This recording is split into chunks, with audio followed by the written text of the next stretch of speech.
രാവും പകലും മാറി മാറി വരുന്നത് നിങ്ങൾ കാണുന്നില്ലേ? ഇതുപോലെ ജീവിതത്തിലും രാവും പകലും ഉണ്ടാകും, ഇരുട്ടും വെളിച്ചവും ഉണ്ടാകും, സന്തോഷ നിമിഷങ്ങളും ദുഃഖ നിമിഷങ്ങളും ഉണ്ടാകും. ഖുർആൻ അതിനെ പരിചയപ്പെടുത്തിയത് ഇങ്ങനെയാണ്: വല്ലുഹ വല്ലൈലി ഇദാ സജ. ലുഹ സമയം പോലെ, പ്രഭാത സമയം പോലെ വെളിച്ചമുള്ള സമയം ജീവിതത്തിൽ വരും. എന്നാൽ ചിലപ്പോഴൊക്കെ ജീവിതത്തിൽ ഇരുട്ട് മൂടുകയും ചെയ്യും. പക്ഷെ ഒരു കാര്യം നമ്മൾ മനസ്സിലാക്കേണ്ടത്, മാ വദ്ദഅക റബ്ബുക വമാ ഖല. പടച്ചോ നമ്മളെ കൈവിടുന്ന സാഹചര്യം ഉണ്ടാകില്ല. അതുകൊണ്ട് നിരാശരാവുകയല്ല വേണ്ടത്. ജീവിതത്തിൻ്റെ സ്വാഭാവികതയാണ് മാറി മാറി വരുന്ന ദുഃഖങ്ങളും സന്തോഷങ്ങളും എന്ന് നാം മനസ്സിലാക്കണം. പരമാവധി സന്തോഷത്തിൻ്റെ വഴികൾ നമ്മൾ തേടണം.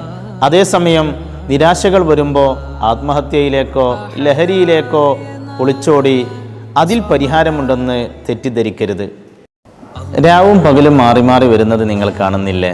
ഇതുപോലെ ജീവിതത്തിലും രാവും പകലും ഉണ്ടാകും, ഇരുട്ടും വെളിച്ചവും ഉണ്ടാകും, സന്തോഷ നിമിഷങ്ങളും ദുഃഖ നിമിഷങ്ങളും ഉണ്ടാകും. ഖുർആൻ അതിനെ പരിചയപ്പെടുത്തിയത് ഇങ്ങനെയാണ്: വല്ലുഹ വല്ലൈലി ഇദാ സജ. ലുഹ സമയം പോലെ, പ്രഭാത സമയം പോലെ വെളിച്ചമുള്ള സമയം ജീവിതത്തിൽ വരും. എന്നാൽ ചിലപ്പോഴൊക്കെ ജീവിതത്തിൽ ഇരുട്ട് മൂടുകയും ചെയ്യും. പക്ഷെ ഒരു കാര്യം നമ്മൾ മനസ്സിലാക്കേണ്ടത്, മാ വദ്ദഅക റബ്ബുക വമാ ഖല. പടച്ചോ നമ്മളെ കൈവിടുന്ന സാഹചര്യം ഉണ്ടാകില്ല. അതുകൊണ്ട് നിരാശരാവുകയല്ല വേണ്ടത്.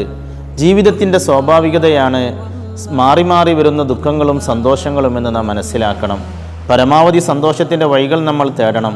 അതേസമയം നിരാശകൾ വരുമ്പോൾ ആത്മഹത്യയിലേക്കോ ലഹരിയിലേക്കോ ഒളിച്ചോടി അതിൽ പരിഹാരമുണ്ടെന്ന് തെറ്റിദ്ധരിക്കരുത്.